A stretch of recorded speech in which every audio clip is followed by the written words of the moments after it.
पशुओं की सुरक्षा हमारा अधिकार। पशुओं पर अत्याचार नहीं माफ करेगा संविधान।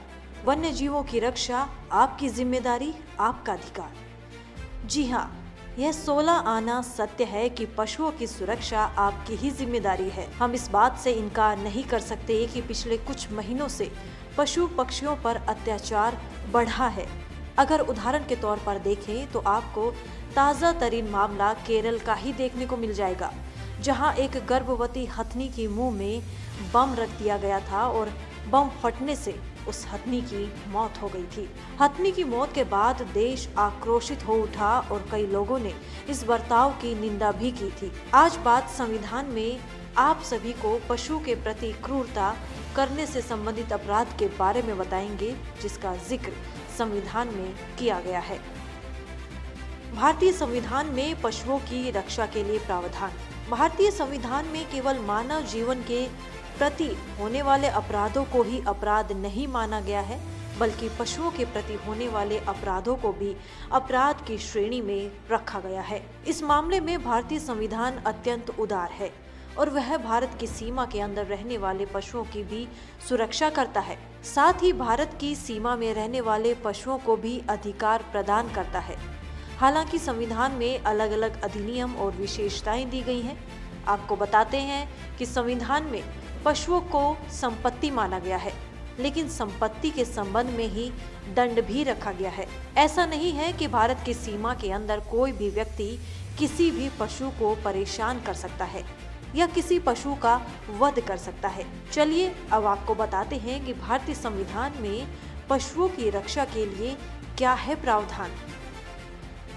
पशुओं की रक्षा संविधान के आर्टिकल 51A में शामिल है। 51A में पशुओं की रक्षा और मानव कर्तव्यों का वर्णन है। 51A में प्राकृतिक पर्यावरण की रक्षा करने की बात कही गई है। झील, नदी, वन्य जीव की रक्षा करने का वर्णन किया गया है। आर्टिकल 51A में पशु पक्षियों के प्रति दया भाव का वर्णन है। जीव जंतु की सुरक्षा को लेकर क्या कहती है धारा 428। पशुओं के होने वाले वध और उनके प्रति होने वाली क्रूरता को संविधान में भी अपराध का रूप दिया गया है। आपको बता दें कि संविधान में पशुओं के जीवन को मानव के जीवन के समान तो नहीं माना गया है, लेकिन पशु को एक संपत्ति की तरह ही मानकर इनके वध और इनके प्रति क्रूरता को दंडनीय अपराध बताया गया है। भारतीय दंड संहिता के अध्याय 17 में संपत्ति के विरुद्ध अपराधों के संबंध में प्रावधान है।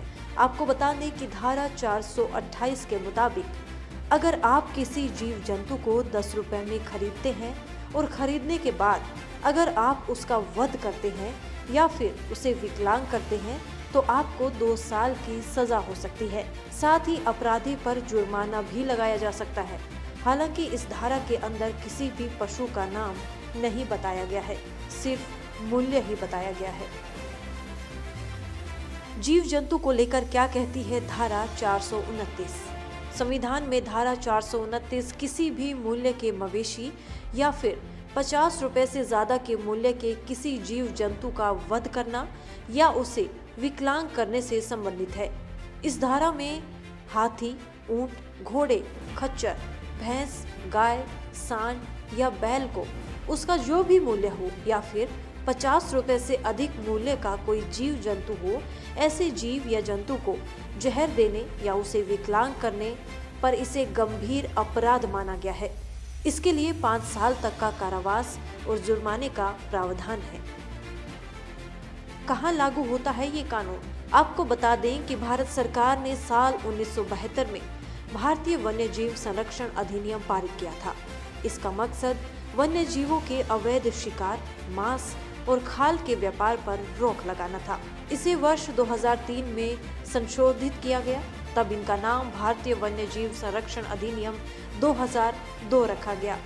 इसके तहत दंड और जुर्माने को कठोर कर दिया गया। ये कानून केवल जंगली जानवर ही नहीं बल्कि सूचीबद्ध पक्षियों और पौधों को भी संरक्षण प्रदान करता है। कुल 6 अनुसूचियां हैं जो अलग अलग तरह से वन्य जीवन को सुरक्षा प्रदान करता है।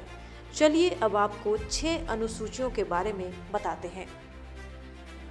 अनुसूची 1 और अनुसूची 2 इसके द्वितीय भाग वन्य जीवन को पूरी सुरक्षा प्रदान करते हैं।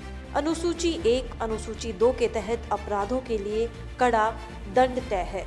अनुसूची 3, अनुसूची 4 के तहत वन्य जानवरों को संरक्षण प्रदान किया जाता है। इस सूची में आने वाले जानवरों और पक्षियों के शिकार पर दंड बहुत कम है। अनुसूची 5, इस सूची में उन जानवरों को शामिल किया गया है जिनका शिकार हो सकता है। छठी अनुसूची, इसमें दुर्लभ पौधों और पेड़ों पर खेती और रोपण पर रोक है। जीव जंतु पर अत्याचार पर क्या है दंड? अगर सूची 1 और सूची 2 में आने वाले जानवरों का शिकार किया गया है तो उसमें कम से कम 3 साल के जेल का प्रावधान है। हालांकि इस सजा को 7 साल तक बढ़ाया जा सकता है। कम से कम 10,000 रुपए का जुर्माना हो सकता है। न्यूनतम सजा 3 साल, अधिकतम सजा 7 साल। न्यूनतम आर्थिक दंड 10,000 रुपए, अधिकतम जुर्माना 25 लाख रुपए। जुर्माने का नया प्रस्ताव। दूसरी बार अपराध करने पर भी इतनी ही सजा का प्रावधान है, लेकिन कम से कम जुर्माना 25,000 रुपए तक हो सकता है। जंगली जानवरों के बढ़ते शिकार के कारण पर्यावरण मंत्रालय ने नया प्रस्ताव रखा है।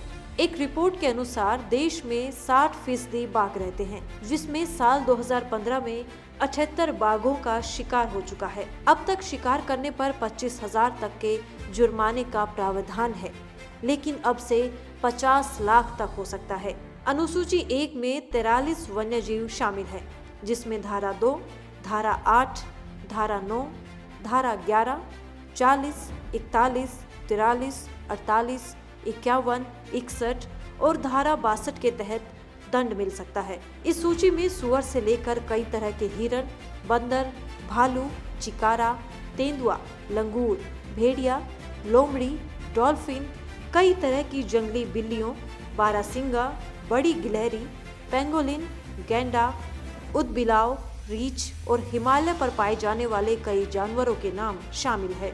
अनुसूची 1 के भाग 2 में कई जलीय जंतु और सरीसृप हैं। आपको बता दें कि इस सूची के 4 भाग हैं।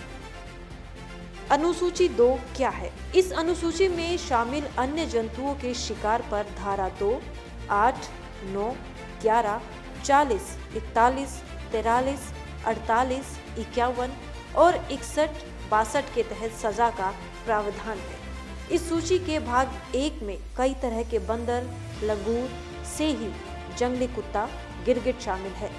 सूची के भाग 2 में अगोनोट्रेचस, एंड्रयूएसी, अमरफूसी, अमर एलिगनफूला, ब्रिचनिस, एक्ट्रिपोनिस और कई तरह के जानवर शामिल है। Bureau report, parliamentary business.